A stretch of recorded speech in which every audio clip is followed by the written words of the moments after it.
ini ada beberapa hal yang ingin saya sampaikan kepada Pak Rengga. Yang pertama, pada kesempatan kali ini saya akan melakukan observasi kepada Pak Rengga terkait dengan pembelajaran yang akan Pak Rengga lakukan pada hari Selasa ini. Nanti bagaimana pembelajarannya, baik nanti secara teori maupun secara praktek yang akan Pak Rengga lakukan. Terus yang kedua, saya ingin mengetahui sejauh mana ketika seorang guru PJK atau penjaskes menerapkan kurikulum terbaru di dalam pembelajaran, khususnya di dalam kelas. Baik Pak Rengga, area yang akan saya lihat tentunya di sini adalah perencanaan pembelajaran. Apakah dalam perencanaan ini Pak Rengga membuat perencanaan yang sistematis dan tersusun secara baik sehingga nantinya bisa menumbuhkan minat siswa dalam mengikuti pembelajaran. Yang kedua adalah terkait pelaksanaan pembelajarannya. Apakah pembelajaran yang Pak Rengga lakukan itu nanti bervariasi dan juga menarik terhadap siswa. Gimana Pak ya? Ya baik. Nah, di dalam hal ini tentu ada beberapa hal yang ingin saya tanyakan kepada Pak Rengga sebelum saya mengamati Pak Rengga di dalam pembelajaran nanti. Yang pertama, rencana seperti apa yang sudah Pak Rengga buat untuk melakukan pembelajaran pada hari ini? Saya ingin melakukan pendekatan terhadap siswa-siswi yang ada di kelas, yaitu dengan memahami aspek karakter mereka. Kemudian untuk memahami karakter mereka, kita juga harus melakukan pendekatan satu persatu anak. Baik, berarti Pak Rengga ini akan melakukan suatu pendekatan terhadap anak itu ketika akan memulai pembelajaran. Terus persiapan hal yang paling pertama untuk Pak Rengga nanti melakukan pembelajaran yang menarik dan bervariasi, hal apa yang akan Pak Rengga persiapkan? Yang pertama seperti tadi yang di awal, yaitu untuk melakukan pendekatan dulu. Terus yang kedua itu kita biar tahu anak-anak itu sukanya seperti apa pembelajarannya, yang menyenangkan itu seperti apa, yang membosankan seperti apa. Jadi kita tahu bagaimana cara kita mengarahkan anak-anak bisa mengikuti pelajaran kita dengan baik seperti itu. Baik. Nah, selanjutnya yang terakhir Pak, pertanyaan terakhir, strategi yang akan digunakan di dalam pembelajaran yang dapat menumbuhkan minat dan juga semangat para siswa, seperti apa strategi yang akan dilakukan? Yang pertama saya kembali lagi tadi melakukan pendekatan kepada siswa. Ya. Kemudian saya akan melakukan observasi terhadap siswa gimana caranya ya untuk mengolah, terus mengetahui bagaimana siswa tersebut menyukai pembelajaran penjaskes itu seperti apa, terus minat mereka seperti apa. Jadi saya bisa tahu arahnya nanti akan kemana untuk memberikan materi yang segera bisa membuat mereka itu cepat paham seperti itu. Baik Pak, terima kasih atas jawaban-jawaban yang Bapak berikan. Nanti setelah ini saya akan melaksanakan pengamatan langsung di dalam pembelajaran Pak Rengga. Tidak apa-apa ya Pak ya?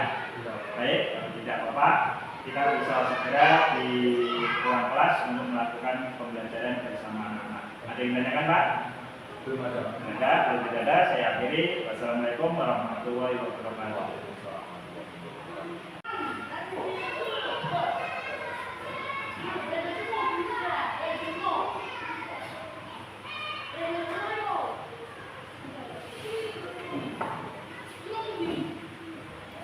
Selamat siang Pak Rengga.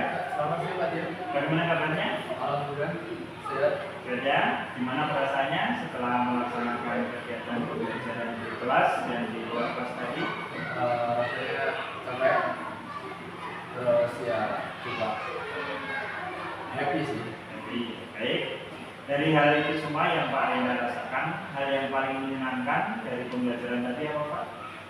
Saat melakukan kegiatan tadi yang mana adalah mempraktikkan bagaimana caranya kita melakukan langkah cepat dalam permainan biogratis.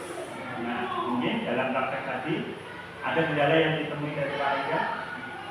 Banyak Pak. Banyak. Seperti apa itu? Seperti ya anak-anak kurang interaksi dengan pembelajaran yang saya berikan. Kemudian ini kayak ada katakanlah feedback Pak dalam pembelajaran kita. Oh gitu ya. Kalau dibandingkan ketika pembelajaran di dalam kelas dengan di luar kelas, kira-kira antusias anak lebih suka di tempat mana Pak? Pembelajaran anak-anak antusiasnya jadi di luar lapangan. Ini sebagai tambahan ya Pak ya untuk catatan evaluasi.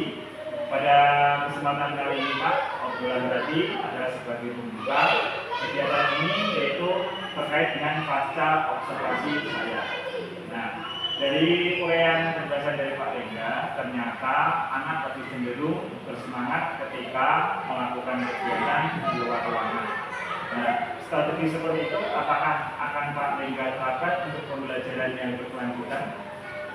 Mungkin tidak Pak. Saya karena saya ingin pilih imbang dari kelas ke luar lapangan. Ya.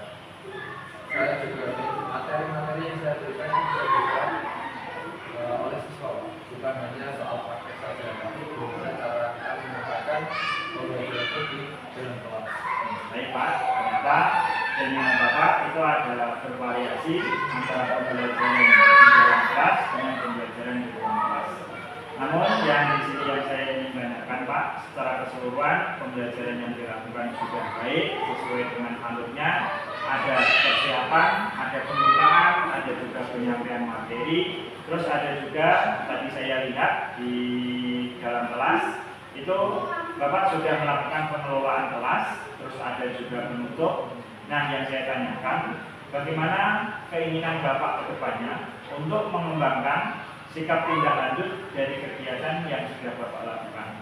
Sebenarnya saya ingin mengikuti sebuah workshop, yaitu tentang pembelajaran aktif. Yang saya ingin tujuan adalah meningkatkan kompetisi pedagogi dalam merancang dan melaksanakan pembelajaran yang aktif dan menyenangkan siswa.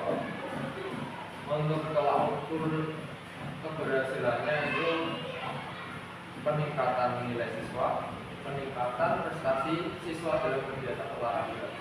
Tapi di lain sisi juga saya butuh dukung Pak, yaitu yang pertama adalah buku, yang kedua internet, dan yang ketiga adalah dana pelatihan.